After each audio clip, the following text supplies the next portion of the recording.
What's down, people, and welcome back to another episode of Ghetto Gospel. So where we left off at. Last week, we talked about Abraham's wife Sarah finally kicking the bucket after 127 years. We also talked about Abraham mourning her and making moves to buy a burial plot. The last thing we talked about was how even though he was mourning his wife, Abraham was still in "you ain't about to play me" mode and wanted to make sure that everybody saw that he bought the land for the burial plot, so couldn't nobody come back later and say nothing. And now we caught up. So before we get into this chapter, I'm gonna tell y'all now, it's gonna be a long one, so I'm probably gonna have to break it up into 2 episodes. Another thing is this, I said it last episode, but I'm gonna repeat it. You gotta remember that this stuff that's happening is happening in a different time and in a different culture. In the next couple of books in the Bible, God gonna lay down the law and give folks a whole long list of what to do and what not to do. And it's gonna set the record straight on how he feel about some of the stuff you see happening here in the early parts of the Bible. But for now, you gotta remember that just because something happened in the Bible, don't mean God co-signed it. It's literally just telling you what happened. And in a lot of cases, it'll also show you the real life example of why doing certain stuff ain't a good idea. To me, I actually think it's more credible that all of the stuff is left in there and it don't take out the bad parts. So the first thing it says in chapter 24 is that Abraham was getting old and that the Lord had blessed him in everything. So he hollered at his right-hand man. This was the dude who literally had control over everything he owned. And he was like, "Swear to God, you ain't gonna let my son marry none of these local women around here. Go back to my hometown to find him a wife."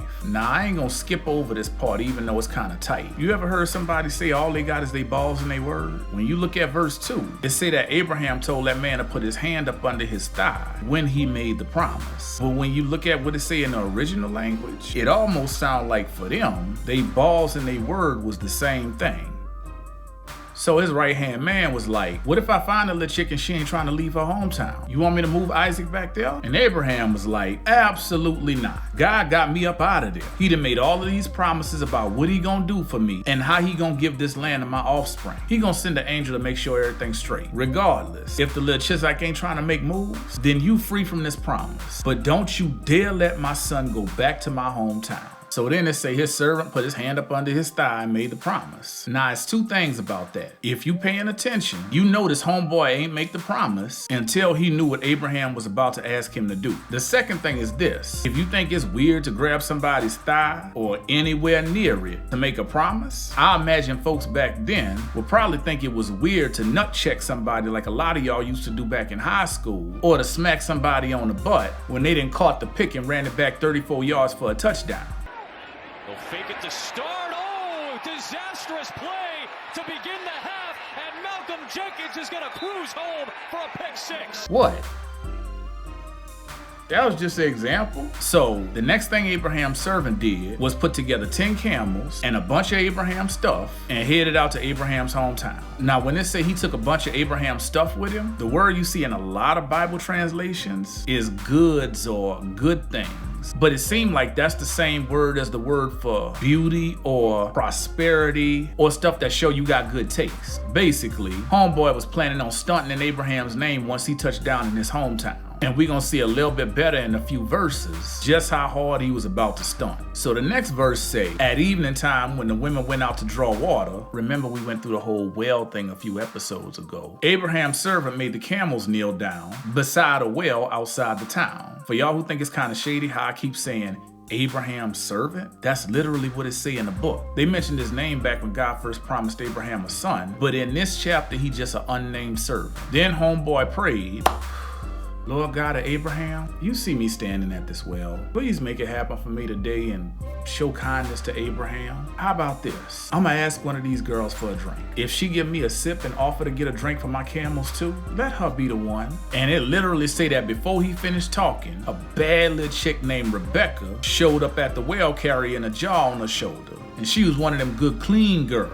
And she just happened to be the granddaughter of Abraham's brother. I told you we was gonna talk more about them folks in a couple of chapters. Now I know it's a bunch of y'all wondering why these folks seem to be so dead set on marrying folks in their family. It don't really tell us exactly, but in a couple of chapters, we gonna see that there's something about the local Canaanite women that ain't quite rock with Abraham's family and how they did things. We'll get to that in a couple of chapters. Now my opinion, so is that folks wanted to marry other folks that was familiar and believed in the same stuff. You ever want to see a Southern mama get salty? Tell her that her son gonna marry a woman from the Northeast or from the West Coast. Heck, when I was growing up on the West Bank, folks acted like you was tripping if you even knew folks across the river. People tend to want to keep to their own. At least they used to. So homeboy came at sis like, say, "Lil' mama, let me get a sip of that water." And she not only gave him a sip of water, but she gave some to all of his camels until they had enough too, which probably was a few trips, cause camels be drinking.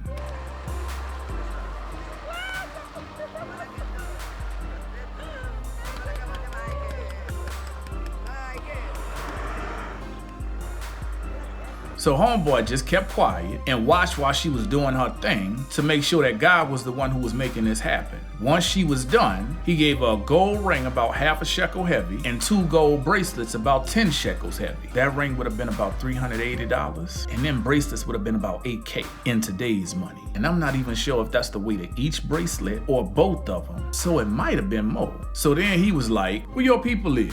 Please tell me y'all got some space where we could crash for the night." And she told him she was Nakor's granddaughter, that's Abraham's brother, and that they had plenty of space and food for all the camels. And before we keep moving, picture this. He gave her the gold jewelry before he even knew who her people was. So yeah, ballin'. So once he found out who her people was, homeboy had a whole little praise break.